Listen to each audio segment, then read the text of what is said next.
Okay, if you're seeing this, this is definitely about your relationships or your relationship pattern. It feels like right now you're using a pattern that you have in relationship to heal other areas of life. So if you are codependent on a relationship and you've just recently come to the realization where you're like, okay, I don't want this. Like, I don't want to be codependent on someone. I don't want to be codependent on the idea of a relationship. I don't want to obsess about finding my emotional fulfillment from somebody else. So then you're like, okay, let me take a break. Let me find independence, find happiness within myself. But when you have like codependency or even avoidance, it could be avoidance as well. Like, you're afraid of a relationship because you're afraid of heartbreak. Those two patterns stem in other areas of your life. So if you're not choosing to be codependent on the idea of a relationship, you could still want to be codependent on something else in your life that brings you some form of emotional fulfillment. So that could be like overusing a substance, or just essentially overusing anything that brings you some form of happiness.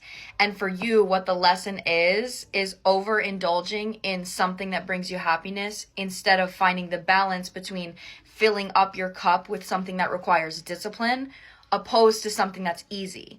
Because that's why people become codependent on a relationship, is because it's just like a drug. If I'm not happy, I can just do this drug and then I'm going to be happy. For a relationship, if I'm not happy, I can just go to this person and then I'll be happy. But you're not showing up for yourself in the way that I'm going to choose myself. I'm going to give myself a form of happiness that requires discipline. So it's rewarding from the actions that you took and the effort that it took, rather than it just be easy in front of your face right now. Like, the easy in front of your face, that's egoic love. Like, that's the codependent energy. So right now, that's kind of what the lesson is you're kind of being asked to recognize how you go towards relationships, or what you want from a relationship, is directly mirroring to you the lack of discipline you have towards loving yourself in a way that you never got shown up for. So for a lot of you guys, this could be relating to how you grew up. Like, you could have grown up with parents that, they work a 9 to 5, they're emotionally unavailable. So their sense of, they don't have energy even for themselves. So they could just give you the bare minimum when they're showing up for you, rather than a father where it's like, I'm going to buy my daughter flowers, I'm going to take the extra mile, and I'm going to take something that requires discipline to show my daughter or to show my son that I love them. Instead, it's a parent that's just like, here's supper tonight. Like, you're getting the bare minimum. So you've been giving yourself the bare minimum because you're used to getting the bare minimum from a childhood perspective. So I think it could be really important and beneficial for you right now to ask yourself and look at your childhood specifically, whether it's your mother wound, your father wound, or both. Like, what didn't I get from my parents, and how can I show up for myself in that way? Or if that doesn't work, you can even use the compass of a relationship. Like, I want a relationship. How do I wish somebody would just take the extra mile to show me something? And that's how you should be showing up for yourself. Like, I wish somebody would motivate me to work out. I wish I had someone to go to the gym with.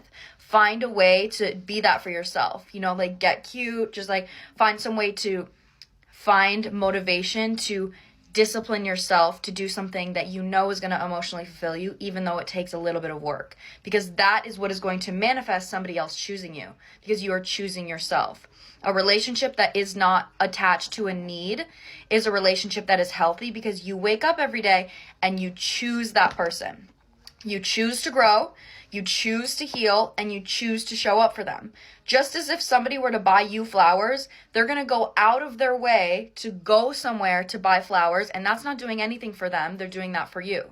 So they're going out of their way. It's taking effort for them to give you something. That is the same energy. If you want that for someone else, you have to give that effort to yourself.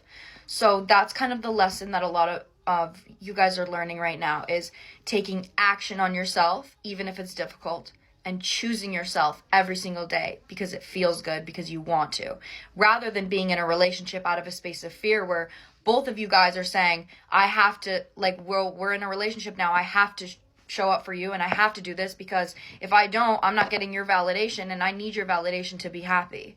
Like, we're getting rid of the needing energy. So that's the lesson. I really hope this resonates. You fucking got this. You're doing amazing.